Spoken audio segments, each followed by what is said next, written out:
السلام علیکم ورحمۃ اللہ وبرکاتہ۔ احبابی ذی قادر، رب جلیل آپ کے معاملات میں، روحانی معاملات میں، احتیاجی معاملات میں برکت عطا فرمائے۔ ربنا وابعث فیہم رسولا منہم، یہ آیت مبارکہ بعثت کے ساتھ بحث فرماتی ہے۔ بعثت خلقت، حقیقت، ان میں فرق ہے۔ میرے آقا و مولا صلی اللہ علیہ وآلہ وبارک وسلم کی حقیقت یہ ہے کہ آپ تعین اول ہیں، آپ کن کا سانحہ اول ہے، آپ نور اول ہے، جوہر اول ہے۔ اس جوہر کی تبسیط سے یہ کون و مکان عبارت ہے۔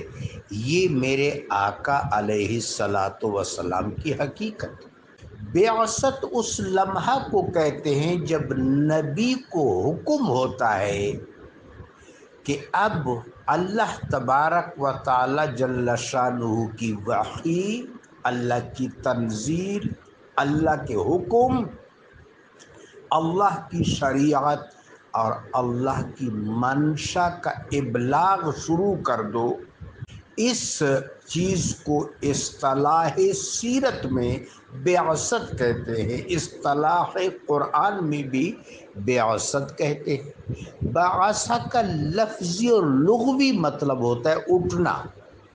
نبی اللہ کے ارادے میں نبی ہوتا ہے، نبی اعیان ثابتہ میں نبی ہوتا ہے، نبی اللہ کے ارادے کے ظہور میں نبی ہوتا ہے، نبی عالم بالا میں نبی ہوتا ہے، نبی بعثت سے قبل بھی نبی ہوتا ہے، نبی ہوتا ہے علیہ الصلاۃ والسلام۔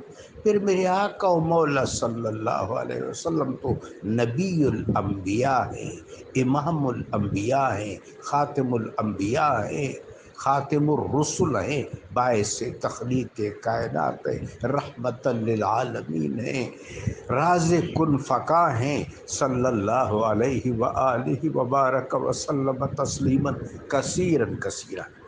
خلیل الرحمن علیہ السلام کی دعا کہ اے اللہ، وہ جو عظیم ہستی ہے ان کا دنیاوی ظہور تو طے پا چکا، آپ کا محبوب اس ناسود کو رونق بخشے گا، یہ بات تو طے ہے۔ اس طے شدہ بات کا ذکر فرما رہے ہیں سیدنا خلیل الرحمن علیہ السلام، جو ان کے علم میں کہ وہ امام الاولین امام الآخرین تشریف لائیں گے، ان کی بعثت ہوگی۔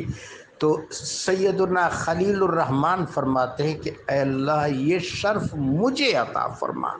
ربنا وابعث فیہم، میری ذریت میں اس رسول مطہر صلی اللہ علیہ وسلم کو مبعوث فرما، منہم، جو ان میں سے ہو۔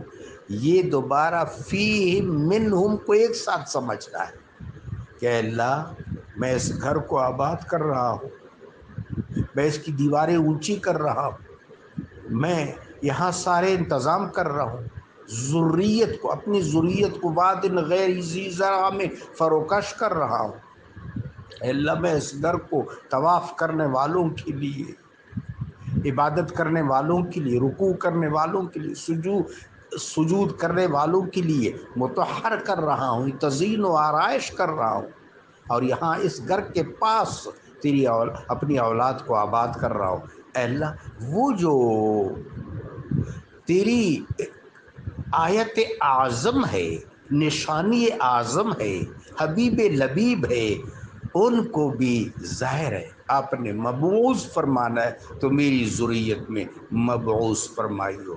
جس طرح امامت کو اور رسالت کو میری ذریت میں مرتکز فرمایا ہے، اس طرح خاتم الانبیاء والمرسلین کو بھی میری ذریت میں دنیاوی اور بشری ظہور دے کر یہاں مبعوث فرمائیے، تاکہ اے اللہ، وہ جو میرے ساتھ دوستی کے تقاضے ہیں وہ سارے بام عروج کو پہنچے. جزاکم اللہ.